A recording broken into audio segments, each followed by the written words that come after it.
You hear a song, maybe it's that driving beat or a sad melody or even just a couple of chords, and boom, instantly your mood just shifts. Yeah, you feel energized or calm or maybe even a little nostalgic. It feels so powerful, almost like magic. Well, it might feel like it, but it's pure science. It's all about how sound waves get translated into um, chemical signals inside your brain. And that's what we're getting into today.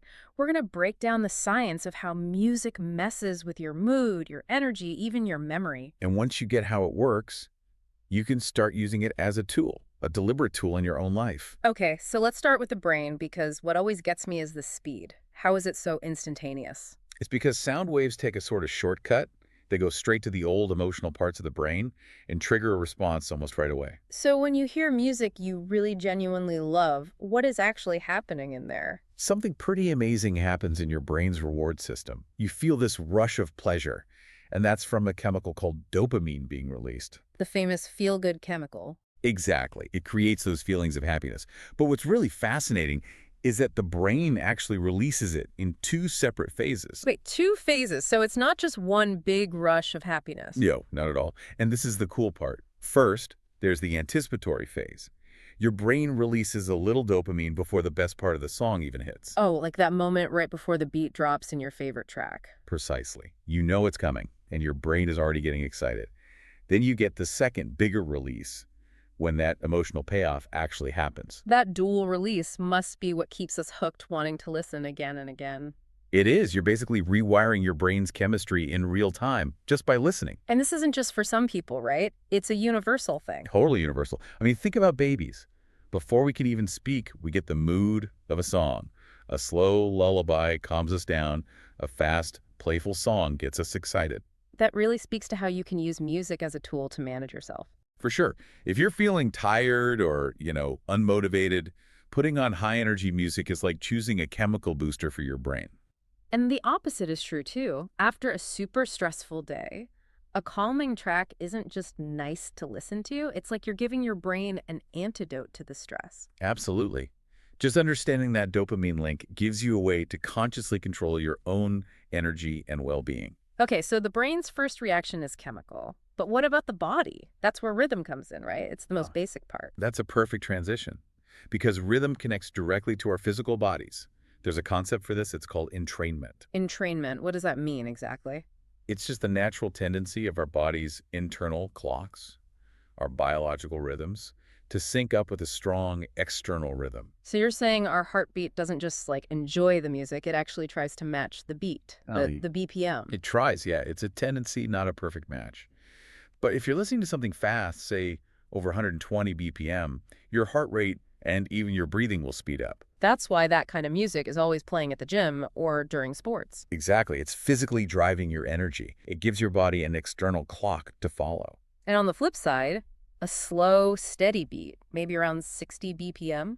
That will encourage your pulse to slow down.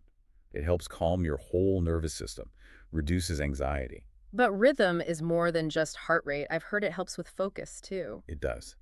A really steady, driving rhythm, especially without lyrics, engages the part of your brain that plans movement. Okay. So focusing on that beat can actually help you concentrate on one task because your brain is busy organizing itself to the rhythm.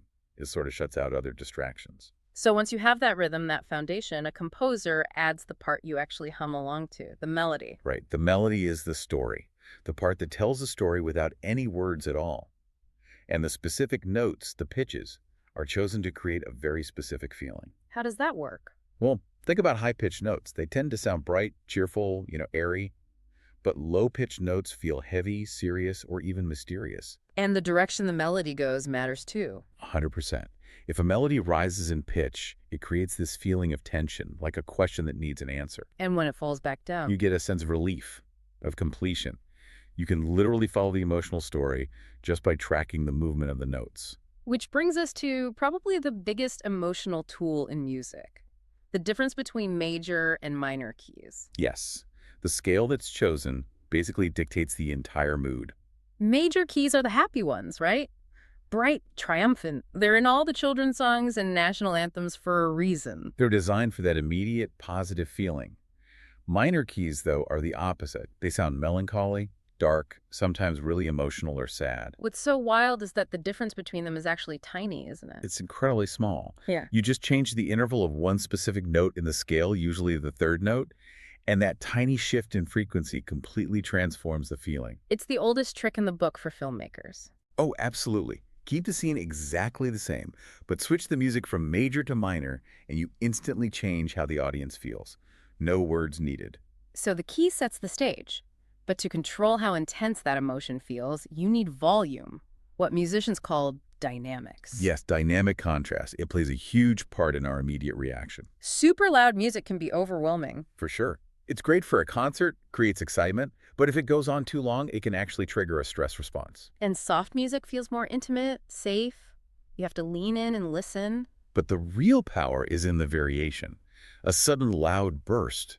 It startles you, right? Yeah. Grabs your attention. Yeah, definitely. And a gradual increase in volume, a crescendo, is the ultimate way to build anticipation, to build energy. The reverse, a diminuendo, feels like a natural calming down. So if you're trying to study, you want music that's mostly soft without those sudden changes. Exactly. You have to control the dynamic to create the right environment for what you need to do. Okay, let's shift a bit from the immediate effects to something more lasting. Music's connection to memory. This is where it gets really powerful. Music is deeply, deeply linked to the parts of our brain that store our personal life stories. And the brain doesn't just remember the song, it links the song to the emotions of that moment, a vacation, a party, whatever. But why are those memories so strong? Stronger than, say, remembering facts for a test? It comes down to brain anatomy.